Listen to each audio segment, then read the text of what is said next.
Welcome to a special spooktacular episode of Banner TV, your bi-weekly news update on everything UNCA. I'm Lillie Boudreaux, and these are your headlines. As of October 24th, there have been a total of 23 cases of COVID-19 on campus since July 1st, between UNC Asheville faculty, staff, or students. The university has maintained shockingly low numbers throughout the semester compared to surrounding universities, such as App State, which has reported nearly 1,000 cases. While we should celebrate our accomplishments, we still need to remain cautious. We want everyone to have a fun Halloween weekend, but please be responsible. Don't gather in large crowds, keep your mask on, and stay safe. Campus was placed on lockdown on October 9th after numerous university offices received a direct threat via email demanding the Black Lives Matter mural be painted over. Faculty, staff, and students were told to shelter in place, and all campus entrances were blocked by law enforcement. The Asheville Police Department, Buncombe County Sheriff's Office, SBI, and FBI are all currently investigating the threat. University officials have denied all requests for specific details about the email, citing concerns that it would interfere with the investigation. Since the incident, there's been an increased security presence on campus, and students feel uneasy. And I saw the email that everything was canceled, and that was almost immediately followed up by some of my supervisors and a lot of my faculty friends and some people on campus asking how I was doing and how everything was handling. My first reaction was, oh, the students on campus, they're going to be locked down, and how are they feeling? And my initial reaction was that partially of concern, also of frustration. My student, she's a junior, and she had said that nothing like this had ever happened before. I was very surprised. UNCA just does not seem like the type of place where that would happen. We're so small. With London and I being in student government, we wanted to make sure that the students had access to food, that they were feeling secure, that they had adequate counseling and everything like that. I'm really not surprised that this happened because this is a nice little liberal bubble. This kind of thing is the hottest topic that there is right now in political discourse, and as ridiculous as it is, it's kind of just a fact of life. It's a shitty fact of life, but that's kind of how it is. There's two schools of thought and how it made people feel in general. Some people were really afraid to come back to campus because these threats happen so often that it wouldn't be an anomaly for it to happen here on campus. But also, I think there were a lot of people who were so not affected by it because these things happen so often, because this is the new normal, being either it's 2020 having so many bad things happen or just this violence on schools. These things just didn't affect a lot of people. But I feel like it's just such a 2020 type thing to happen. So much has happened this year, and when I heard about it, when I calmed myself down, I'm like, yeah, this is insane, but at the same time, it's also so expected because of just the nature of where we're at right now. I'm a student health ambassador actually here on campus, and so we had a little Zoom meeting where people came in, and it was just a lot of people were leaving the campus. They didn't feel safe being on the campus anymore, and especially, BIPOC students, I felt very just scared for them because it's scary. It's, a threat to them. I heard from some of the faculty that, students didn't feel safe coming to campus and wanted to start doing online classes. The scary part of it is that we just don't know. The FBI is investigating, and we don't even fully know who sent the threat.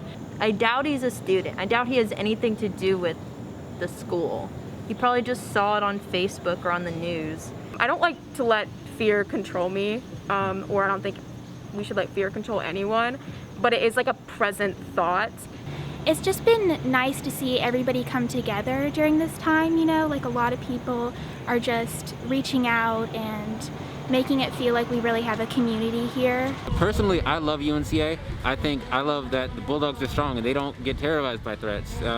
Today we're on the campus having a great time and being a campus again, and I love that sense of community. Students are encouraged to be vigilant, and if you see something, say something. Vice presidential candidate Kamala Harris visited UNCA's campus on the 21st for a private campaign event. The location of the event was not released until the morning of, in order to avoid large crowds. Guests were selected by Harris's team, and COVID-19 restrictions were strictly enforced. Supporters and protesters gathered outside the event, which was blocked off by law enforcement. Many held signs asking Harris to address Cal Cunningham's recent affair scandal, but it was not mentioned in her speech. In an email to the UNC Asheville community, Chancellor Cable clarified that hosting speakers does not imply a political endorsement by the university. There is only 1 week until America chooses the next president. This election has already seen record voter turnout, especially in young people. Over 200,000 Buncombe County residents have registered to vote this year. 3.4 million early voting ballots have been cast in North Carolina so far, already beating 2016's total of 3.1 million. There are 16 local early voting locations open until October 31st. I personally cast my ballot in UNCA's Blue Ridge Room in the Highsmith Student Union building. It only took me 15 minutes to make my voice heard in what many are calling the most important election of our lifetime. So please, visit vote.unca.edu for voter information. All it takes is 15 minutes to participate in our democracy and make a difference. Every single vote counts. It's time to get in the Halloween spirit with a special look at the most haunted places in Asheville in this week's Around the Clock in 60 Seconds. The city of Asheville, officially founded in 1797, has been around long enough to collect many urban legends and haunting tales. For this week's special Halloween edition of Around the Clock in 60 Seconds, we'll be looking at the history of one of the most famed. While this may be news to many UNCA student viewers, Asheville locals have surely been aware of this strange place for years. This place is Helen's Bridge. This eerie-looking bridge was built in the year 1909 to connect the Zealandia mansion to the roads of the city of Asheville. The story goes that at some point, a woman named Helen moved nearby with her young daughter. One night, Helen's house went up in flames, and her infant daughter was killed in the ensuing fire. Helen, terribly grief-stricken, went to the nearby bridge and hurled herself off of the edge.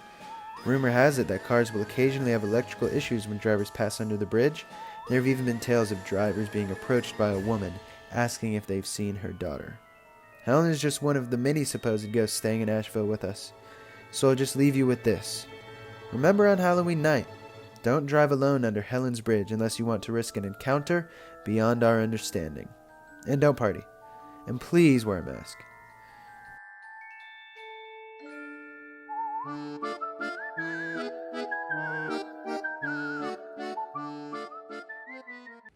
Now, let's take a look at Hayden Robinson's animated interview with Jay Kutzbeck, UNCA's Director of Health and Counseling.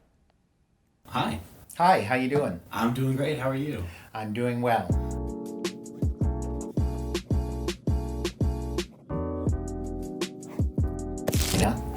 And it really creates respiratory symptoms for individuals. It has never been identified in any other human, and so it's really a novel virus that we don't have a lot of information about on campus. So there were a whole lot of strategies we used as a way to curb the spread of coronavirus. What we're looking at is the prevalence of getting COVID is really different depending on the age group. But all age groups can die from COVID, all age groups get the symptoms, all age groups can recover from COVID.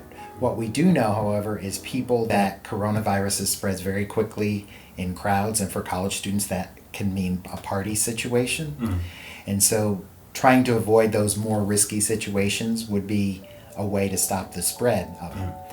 If you'd like to see the full segments, please check out our YouTube channel, Blue Banner Productions. Full stories can be found on thebluebanner.net, or you can look for our print newspaper around campus. Stay updated by following us on Instagram at Blue Banner Productions or UNCA Blue Banner. And subscribe to our YouTube channel and turn on post notifications for new videos.